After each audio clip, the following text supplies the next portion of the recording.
नमस्कार दोस्तों, इस वीडियो में हम मिक्सचर सॉल्यूशन है उसके बारे में हम जानेंगे। ठीक है, सॉल्यूशन क्या होता है। देखिए, तो अगर हम सॉल्यूशन की डेफिनेशन देखें तो इसमें पहले मेंशन है solution is a homogeneous mixture. पहली चीज़ ये solution is a homogeneous mixture of two और मोर सब्सटेंसेस। यानी कि पहली बात तो ये कि सॉल्यूशन क्या है, एक होमोजेनियस मिक्सचर है। होमोजेनियस मिक्सचर जब तक हम समझेंगे नहीं तब तक आगे की चीज़ें समझ में नहीं आएंगी। आगे क्या कह रहा है, देखिए, such that their relative amount में be gradually changed within certain limits. ठीक है, पहला डिफिनीशन की बात तो ये है, यानी इसमें कुछ पॉइंट्स हैं। अगर कह रहे हैं solution is a homogeneous mixture, तो होमोजेनियस मिक्सचर हमें समझना पड़ेगा कि होमोजेनियस मिक्सचर क्या होता है।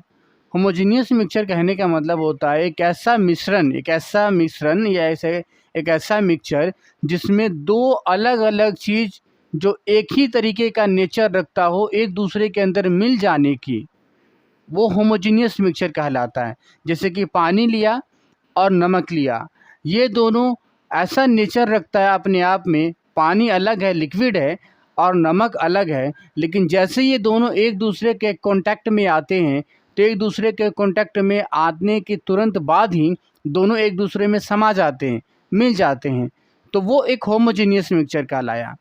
दूसरा होता है mixture heterogeneous mixture. Heterogeneous mixture कहने का मतलब है कि कोई भी ऐसे दो सब्सटेंस या उससे ज़्यादा जब एक दूसरे के कांटेक्ट में आए तो वो आपस में ना मिले।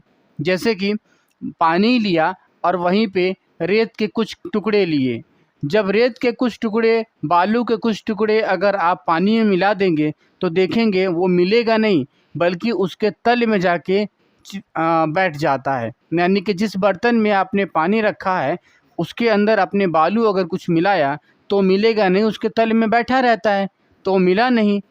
तो इस तरह के मिक्सचर को हम बोलते हैं जिसमें दोनों एक दूसरे के अंदर नहीं मिल पाते हैं, उसे हम हिट्रोजीनियस मिक्सचर बोलते हैं। अलग अलग नेचर रखने वाले को हेट्रोजीनियस बोलते हैं, और एक ही तरीके का नेचर रखने वाला जिसमें दोनों एक दूसरे के अंदर मिल जाता हो उसको हम होमोजीनियस बोलते हैं। तो सॉल्यूशन क्या है? सॉल्यूशन कुछ भी नहीं है, एक होमोजीनियस मिक्सचर है। पहली पॉइंट ये। दूसरी चीज़, टू और मोर सब्सटेंसेस, यानी कि ये कितने सब्सटेंसेस का हो सकता है? ये दो सब्सटेंस का भी हो सकता है और उससे अधिक सब्सटेंस का भी हो सकता है। सब्सटेंस कहने का मतलब कोई भी चीज़ जो उसके अंदर मिल रहे हैं, मिक्सचर के अंदर मिलने वाली चीज़। जैसे कि मान लीजिए आपने नमक और पानी का एक घोल बना दिया, वो एक सॉल्यूशन है। नमक और चीनी और पानी का घोल बना दिया, इसमें तीन सब्सटेंस आ गया, एक नमक, एक चीनी, एक पानी, ये भी एक सॉल्यूशन है। एक आपने बना दिया नमक, नींबू, चीनी, पानी, इन सभी का एक मिला के शरबत बना दिया, ये भी एक सॉल्यूशन है। और इसके अंदर कुछ और फ्लेवर डाल दिया आपने, तो नमक, चीनी, पानी, नींबू और कुछ फ्लेवर डाल दिया तो एक तरीके का वो दूसरा शरबत बन गया, ये भी एक मिक्सचर है। तो होमोजेनियस मिक्सचर जब बनते हैं तो कोई ज़रूरी नहीं है उसके अंदर बनने के लिए केवल दो ही सब्सटेंस की ज़रूरत पड़ती है, ऐसा नहीं है। उसके अंदर दो या दो से अधिक का भी सॉल्यूशन बन सकता है। यानी एक होमोजेनियस मिक्सचर कम से कम दो सब्सटेंस से बनेगा। क्यों? एक तो मिलने वाला और दूसरा मिलाने वाला। एक कम अमाउंट में रहेगा और एक ज़्यादा अमाउंट में रहेगा।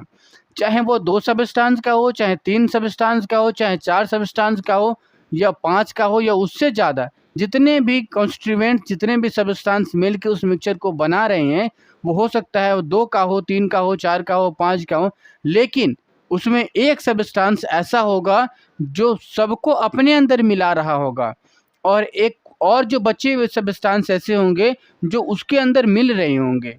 यानी कि मेन रूप से अगर देखोगे तो मिलने और मिलाने वाले दो रूप में पूरे सॉल्यूशन का सब्सटेंस डिवाइड हो जाता है। यानी एक सॉल्यूशन जब आप बना रहे हो, एक मिक्सचर आप रेडी कर रहे हो, तो उस मिक्सचर को रेडी करने में जितने भी आपने सामान इकट्ठा करके उसके अंदर रखे हैं वो दो रूप में बढ़ जाता है। एक वो जो उसके अंदर आके मिल रहा है, जो आके मिल रहा है वो स्वाभाविक बात है वो कम मात्रा में रहेगा, और एक वो जिसके अंदर सब कुछ आके मिल रहा है वो ज़्यादा मात्रा में होगा। जैसे नमक, चीनी, पानी का आपने एक सॉल्यूशन तैयार किया, एक मिक्सचर तैयार किया, तो स्वाभाविक सी बात है नमक के अंदर नमक कम मात्रा में होता है और पानी ज़्यादा मात्रा में होता है। तो नमक के अंदर पानी के अंदर नमक आके मिला, पानी के अंदर ही चीनी आके मिला, पानी के अंदर ही नींबू आके मिला, पानी के अंदर ही आपने कोई फ्लेवर मिला तो वो भी मिला। सब कुछ जो थोड़े थोड़े मात्रा में था, ज़्यादा मात्रा जो पानी था उसके अंदर आके मिला।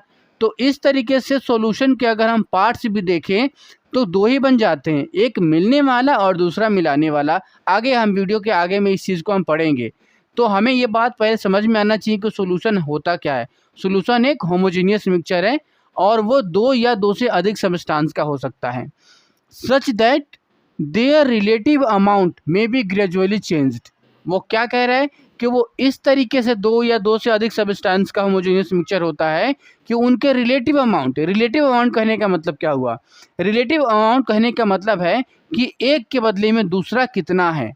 जैसे कि अगर आपने 1 लीटर पानी लिया है तो 1 लीटर पानी के बदले में अगर आपको उसमें 1 चम्मच चीनी मिलाना है, 1 चम्मच नमक मिलाना है, या 2 चम्मच चीनी मिलानी है, 2 चम्मच नमक मिलाना है, वो उसका रिलेटिव अमाउंट है जो आपने फिक्स कर रखा है। जैसे आपको शरबत बनानी है तो 1 चम्मच आपको नमक मिलाना है या 1 चम्मच चीनी मिलाना है। आपने एक रेशियो तय कर लिया, जो एक के इतना पानी पे उसके रेशियो में इतना आपका चीनी या इतना आपका नमक रहेगा, इतना आपने नींबू का रस निचोड़ना, इतना आपने फ्लेवर डालना है। ये सारा कुछ आपने फिक्स कर रखा है, एक रेट तय कर रखा है। इसी चीज़ को बोलते हैं देयर रिलेटिव अमाउंट में बी ग्रेजुअली चेंज्ड, यानी कि ये अलग अलग हो सकता है, ये अलग अलग वेरी कर सकता है विद इन सर्टेन लिमिट्स, और ये कुछ लिमिट तक ही रहेगा। ऐसा नहीं कि आप बढ़ाए जा रहे हो कि पता चला नमक इतनी बहुत ज़्यादा कर दिया कि चीनी उसके अंदर घोल ही ना पाए, और मिलेगा ही नहीं है मिक्सचर।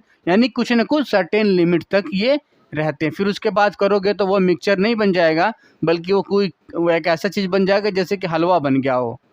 ठीक है ना? अगर मान लो आप नमक चीनी मिलाते जा रहे हैं, नमक चीनी की क्वांटिटी आपने ज़्यादा कर दी, 5 किलो आपने चीनी मिला दी, 5 किलो आपने नमक मिला दिया। अब कहेंगे मैंने पानी है और नमक है, पहले तो बन जाता था, अब क्यों नहीं बना? तो कैसे बनेगा? क्योंकि उसकी एक लिमिट है, आप उस लिमिट को क्रॉस करेंगे तो बनेगा नहीं, वो कुछ और चीज़ उसमें बन जाएगा वो। ठीक है? तो सॉल्यूशन बनाने के लिए जब दो या दो से अधिक सब्सटेंस आपस में मिलते हैं तो ग्रेजुअली वो चेंज होते हैं उनके रिलेटिव अमाउंट के अकॉर्डिंग, और वो कुछ लिमिट तक ही इस चीज़ को कर पाते, उसके बाद वो नहीं कर पाते। यही इसका डेफिनेशन है। ठीक है? यानी कि पहली चीज़, ये एक होमोजेनियस मिक्सचर है दो या दो से अधिक सब्सटेंसेस का, और उनके जो रिलेटिव अमाउंट हैं वो धीरे धीरे चेंज होते हैं कुछ सर्टेन लिमिट्स के साथ।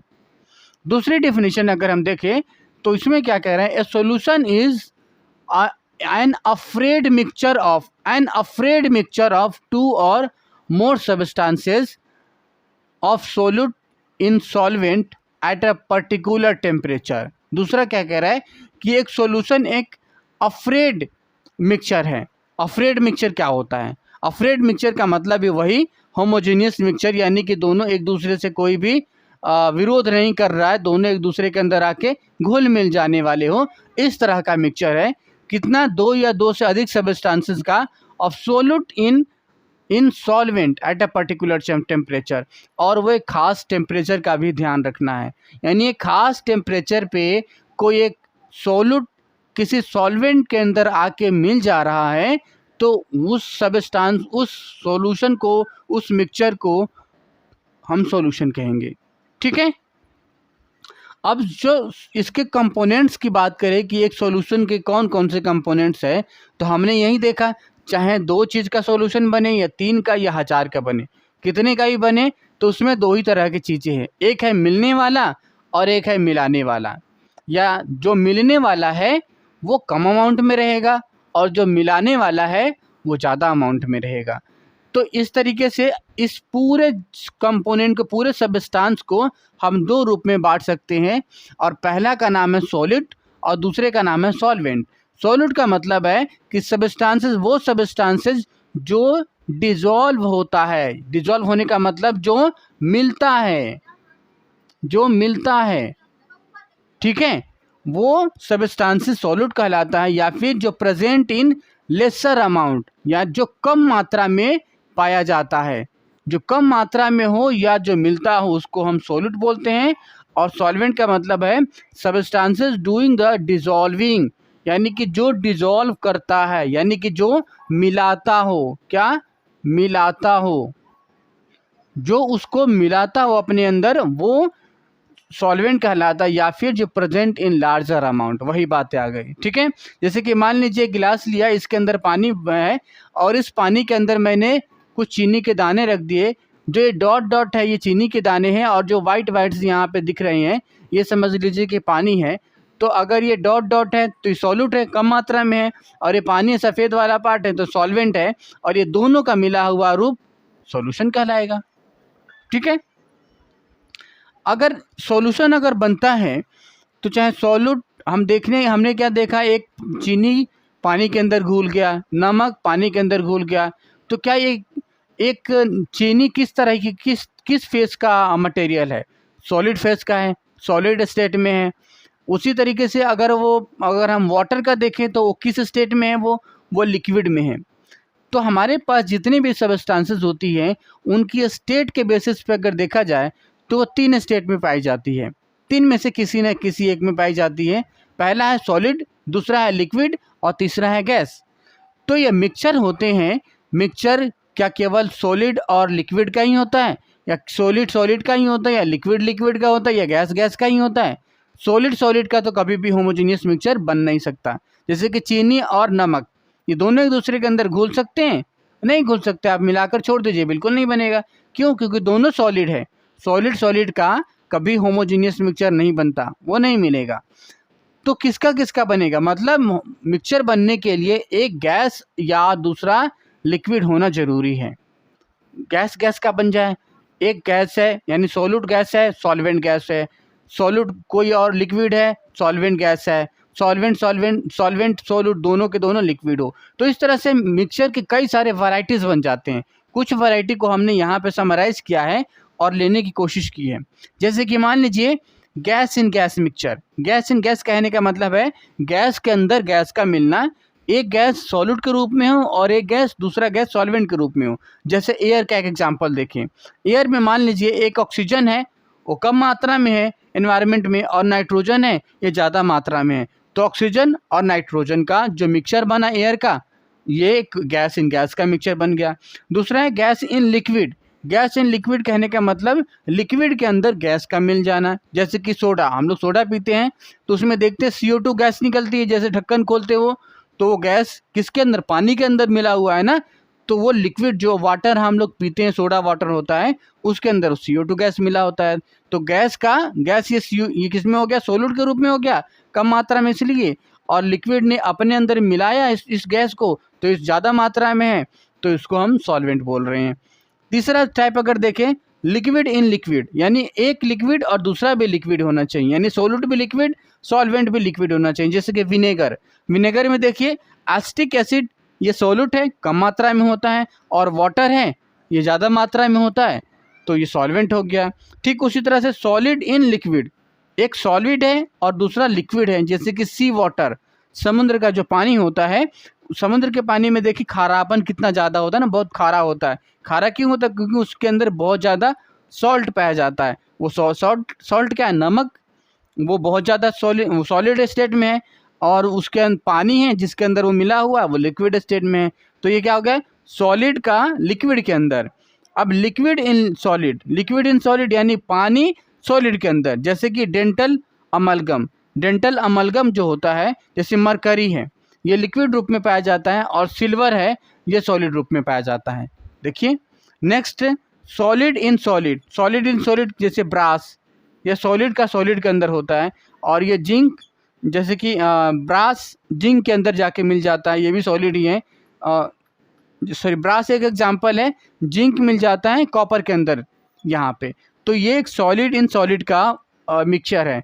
तो सॉलिड इन सॉलिड का जब मिक्सचर बनता है तो ये सॉल्यूशन एक ऐसा सॉल्यूशन है जो सॉलिड रूप में ही रहता है, ये किसी और रूप में दिखता नहीं है। तो ये एक एग्जांपल, एक रेयर एग्जांपल के तौर पे आप इसको बिल्कुल अलग रखें इससे।